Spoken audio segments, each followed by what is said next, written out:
বাংলা এই ভূখণ্ড একসময় ছিল প্রকৃতির স্বর্গ। সুন্দরবন, জলদাপাড়া, বক্সা, রায়দিঘি সবখানে দেখা মিলত নানা বন্যপ্রাণীর। পাখির গান, হরিণের দৌড়, বাঘের গর্জন সব ছিল আমাদের জীবনের অংশ। কিন্তু এখন আজ সেই শব্দ নেই, সেই প্রাণীগুলোর দেখা নেই। বিভিন্ন প্রাণী চিরতরে হারিয়ে যাচ্ছে, কিছু হারিয়ে গেছে একেবারেই, কিন্তু আজও শেষ আশায় টিকে আছে। আজকের ভিডিওটি এমন কিছু প্রাণী নিয়ে যাদের কথা আমরা ভুলে গেছি, অথচ তারা প্রকৃতির মূল স্তম্ভ। চলুন অ্যানিমেলস নেচারের এই সফরে আমরা ফিরে দেখি বাংলার সেই হারিয়ে যাওয়া বন্য বন্ধুদের দিকে, যাদের বাঁচাতে আজ আমাদের সবাইকে এক হতে হবে। গাঙ্গেয় ডলফিন। গঙ্গা নদীর এই অধিবাসীটি একসময় ছিল বাংলার নদীতে।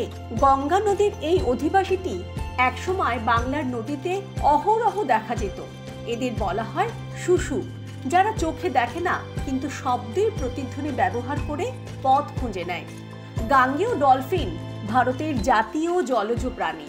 তারা বাঁচে শুধুমাত্র পরিষ্কার, গভীর ও ধীর গতির পানিতে। কেন তারা বিলুপ্তির পথে? রয়েছে নানান কারণ, যেমন নদীর দূষণ, ড্যাম ও বাঁধ নির্মাণ, নৌকার আওয়াজ ও মেশিন, মাছ ধরার জালের ফাঁদে আটকে পড়া, খাদ্য সংকট।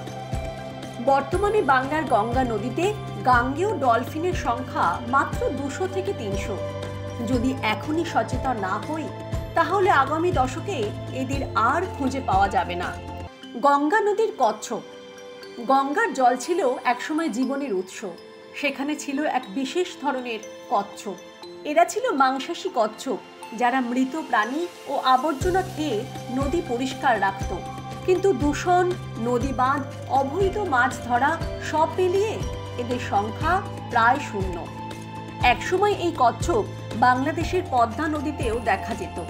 এখন শুধুমাত্র কয়েকটি সংরক্ষিত কেন্দ্রে কিছু কচ্ছপ টিকে আছে। গুই সাপ। এটি একটি দীর্ঘ লেজ বিশিষ্ট সরীসৃপ প্রাণী। গুই সাপ আমাদের গ্রাম বাংলার পরিচিত নাম, কিন্তু এখন খুব কম দেখা যায়। এদের কাজ কি? ইঁদুর, পোকামাকড় খেয়ে এরা ফসল রক্ষা করে, সাপের ডিম খায়, পরিবেশে ব্যালেন্স রাখে, মৃত প্রাণী খেয়ে প্রকৃতিকে পরিষ্কার রাখে। কেন বিলুপ্ত হয়ে যাচ্ছে? বিলুপ্ত হচ্ছে তার কারণ মানুষের অজ্ঞতা, ভুল বিশ্বাসে হত্যা করা, চামড়া ও তেল চোরাচালান, বাসস্থান নষ্ট। এদেরকে অসাধু প্রাণী বলে অনেকে গ্রামাঞ্চলে মেরে ফেলে, যেটি একেবারেই ভুল। বনের রাজ পাখি। গিরগিটিয়া ঈগল। এটি এক ধরনের ঈগল যার মাথায় মুকুটের মতো পালক থাকে।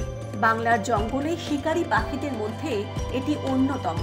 এরা সাপ, ব্যাঙ, ছোট স্তন্যপায়ী প্রাণী শিকার করে, কিন্তু বন কাটা, পাখি ধরা ও দূষণের কারণে আজ এরা খুব কম দেখা যায়। এদের সংখ্যা কমে আসার মানে হলো ছোট প্রাণীর সংখ্যা অস্বাভাবিকভাবে বাড়ছে, যা কৃষিকাজের ক্ষতি করে। কেন আমরা এত প্রাণী হারাচ্ছি? বাংলার জীববৈচিত্র্য আজ ধ্বংসের পথে, কারণ বনভূমি ধ্বংস করে ঘরবাড়ি তৈরি, নদীতে বিষ দিয়ে মাছ ধরা, চোরা শিকার, অশিক্ষা ও সচেতনতার অভাব, জলবায়ু পরিবর্তন।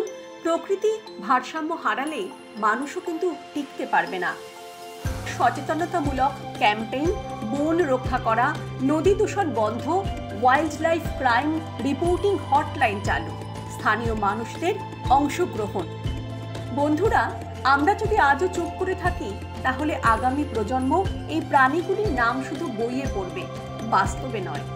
আমরা অ্যানিমেলস নেচার বিশ্বাস করি, প্রকৃতির প্রতিটি প্রাণী গুরুত্বপূর্ণ, হোক সে ডলফিন, গুই সাপ বা একটি পাখি।